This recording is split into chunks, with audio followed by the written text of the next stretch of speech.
base sa atong Ebanghelyo, no? Atong hinumduman nga ang atong Ebanghelyo duhara ni ka verse 37, verse 38. Pero ang ato gining ipalawom nato ang atong kuan yun, ipalawom tani nga bersikuluhan ni kuan ni bugat kini. Kung tagaan nato ni balor diya sa tagsa kinabuhi, no? Isip mga alagad mga diya sa iglesia, no?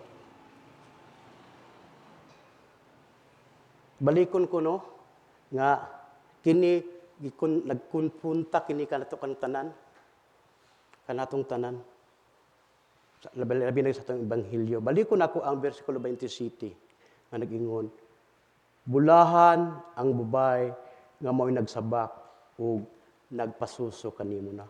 Siguro mo kinsa ang babay nga atong hinumduman mga igsoon, makarelate man sad pud ko rin nga kinabuhi ni Mama Mary, no? Nga diha sa iyang pagsabak, pagmabdos kang sa atong Ginoong Kristo nga maluluwas sa 9 months niya iyang gisabak, pag 9 months ni gawas o iyang gipatutoy, no? Gipasuso, patutoy man umara, gipatutoy gipasuso ang atong Ginoong Kristo. Mausad ang mga labi na sa atong mga kababayenan, mga inahana, labi na sa ilang pagsabak, sa ilang diya pas taguangkan silang tiyan, ato diguwa, lagi patutoy. Ano ba? Sa diyang gipanganak ng atong Ginoong Kristo, gipasuso sab siya. Mausab ang mga kuan atong mga inahan. Mga igsuon, mausap kita diha sa atong kinabuhi, no? Bit-bit na to, dala-dala na to ang pulong sa Ginoo, no? Kung mo nang sama na gipasuso na to, bit-bit na to ang pulong sa Ginoo dahil matag-ano. Labi lagi ka na to mga ministers, no? Nga dili lang igo na to, bit-bit na to atong pasuso. Kasi pasudikon nga dili mga anak kay lalaki mo. Ato ba silang ang pulong sa Dios ato bang gipaambit, no? Gipaambit sa nagkinahanglan. Sige lang ta dala-dala o dili nato buhi, ano. Muna sa diya sa to kina labi na gyud. Labi na gyud kadtong mga ministers nato nga nangaundang na nangaluya, no. Kani challenge man nato gini mga katong tanan, no. Labi na gyud makadumdum ako diya sa labi na gyud sa atong mga sitting, labi kanamong mga community fathers, no.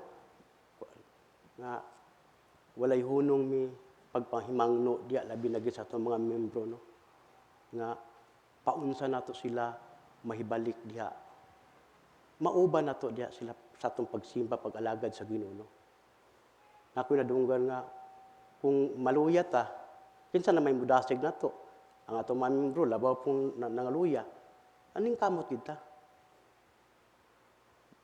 Muna nga isip mga alagad sa Ginoo, bisag tawo ra ta, natay maluya ta, mga tao bisag usa pa mga gahi, pero hinumduman nato ang Dios wala gi makurat na, no. Kita ray makuan pero ang Dios piraminti siya matinudaan ang Dios.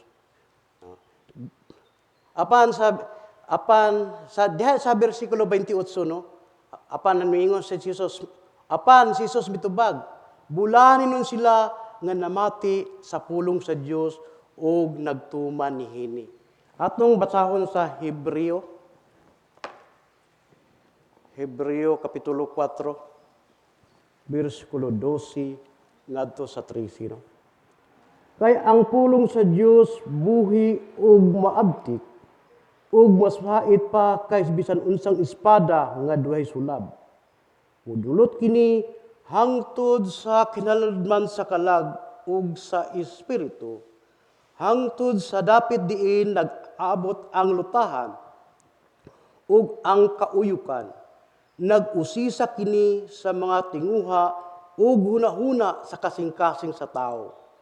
Walay butang nga matago gikan sa Dios ang tanan dayag ug makita sa iyang mga mata ug kitang tanan maghatag kanyang husay sa atong binuhatan. Klaro kay mga igsuon nga ana-ana nato ang pulong sa Ginoo.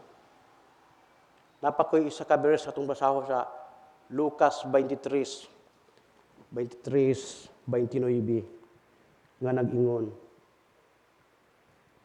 29 kung basahon. Kay moabot ang mga adlaw nga moingon ang mga tao. Bulahan ang mga bahay nga dili na mga anak ug ang mga bahay nga wala makapanamkon ug ang wala gayud makapasuso ug mga bata. Take note, dili lang literal nga pagpanganak ang gisgutan, no? Hinumduman nato nganong gigamit man ang ilustrasyon ang pagpanganak. Ang pagpanganak diha man nato makita nga unsa ang pagmatuto sa ginikanan sa iya sa labi sa inahan sa iyang anak. Nato tanan makita nato nga ay ingana di pagpangga niya. Mausab kita, no? Kita sayon sortion pero lusod buhaton. Ingana sa tato nga ang aniya kanato gihatag naman sa Dios kanato nga ang pulong na puro saging ko pagina dili lang nato ingon dala-dalahon bit-bit ato kining padayag ba hinahinay aron mo tuhop ng sa kasing-kasing naging gibalik-balik sa tong obispo nga dili man kita ang makapabag-o sa tao di ba ang Dios raman kita atong mabisitahan na ito ka isa, kaduha, kadulo, maluyan man yung taa, pasagli lang matawanan na, yatag ko na, nasako na na, ang anak Diyo, wala pa. Napay ang insakto nga panahon na, napay insakto nga panahon nga, atong pabuton, ang Diyos sa nasayad mga igsoon. Kita, karon ni ining kabuntagon, gihagit o gitsalin sa pagbuhat o pagtuman mga igsoon. Mugusugot ag sa dili. Kini ang kabubuton sa atong amahan ngadto sa langit. Sa katapusan manghinaot ako ni ining kabuntagon. Kinahanglan gid atong pangayoon diha sa matag adlaw paunsa nato mabuhat ang grasya ug ang kusog adlaw-adlaw. Mo gid ato gikinahanglan diha sa atong pangayoon sa atong amahan. Nung nato ang balang Espiritu Santo na anak nato pero kinahanglan gyapon tag guidance sa atong amahan ngadto sa langit. Ang gikinahanglan diha sa gingirian sa Dios mao kini ang atong obedience. Obedience matinuan o submission. Mo kita karon ang nagsabak ug ang nagpasuso na namati sa pulong sa Dios o nagtuma ni ini labi nagig kanato mga clergy o ang mga ministers kung asa kita gipahom labi nagig sa ato mga talento, no? Kadumduman ko kuan ko ba nga datong before pa sa wala pa mo larga ang akong kuan ba akong litaw nga padalansan mag-serve ko sa Sabado. Ako ang nagid siya nga, Dong, ikaw akong pawalihon, Dong. Di ko ba ko, manangid man ko ni Bisyap. Manangid ko ni Bisyap lagi. Kay, di ka kung magtugot, ako lang buot-buot, uway bisa imong wali. Manangid ko ni Bisyap, nga ikaw ang ikaw. Adi ko ba na, mulargan ako ba, mulargan ko ba. Sigo pa malandong ba na, abot sa una-una nga, sigo trabaho sa anakan ba, kita usahay po, ingana po tayo makinakuan. Kita nga, kita dili ta musugot sa atong mga ginikanan o atong mga leaders bitaw ko asa tagipahimutang nga makita nato sila nga amo kini buhata di ta musugot unsa pa kan atong amahan ngadto sa langit dili makita ako ni na-relate din nga ay nga ni din na dapat obedient ta kay dili man tong ingon nga okay siya dito palagi ko ni Bishop sige dong nag-okay si Bishop nga na ta usahay gid nga kita mubalibad ta physically makita atong mga leader.